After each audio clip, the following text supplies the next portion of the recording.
Hello guys, আপনারা দেখতে পাচ্ছেন একটা ছোটো মাল। ঠিক আছে, এই মালটা আমি এখন ভাঙবো, খাবো, দেখবো এর কীরকম কী অবস্থা এর ভিতরে। হ্যাঁ, তো আগে একটা কথা শুনছিলাম যে মানুষের কাছে ছোট মরিচের ঝাল বেশি, আর ছোট মালের তেজ বেশি।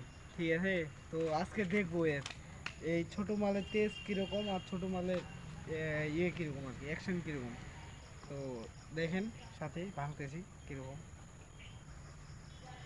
ও ভাই, বাস্তবে ভাই বড় বড় কোষ, এই যে দেখেন, একবারে দেখেন ভাই, ছোট মালের আসলে তেজ আছে না, কথাটা আজকে আমি শিওর হইলাম।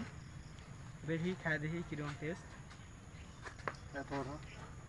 ওয়াও, এত ওয়াও কেন? সেই স্বাদ! আমি তো ছোট মাল না খেলে তো আমি বিশ্বাসই করতে পারতাম না যে এত টেস্ট হয় কিভাবে। তো তোমরা অবশ্যই ছোট ছোট মালগুলো ক্রয় করে খেয়ে নিবা, দেখবা কীরকম টেস্ট হয়। আমাকে খুব সুন্দর লাগতেছে। ধন্যবাদ, ভালো থাকবেন।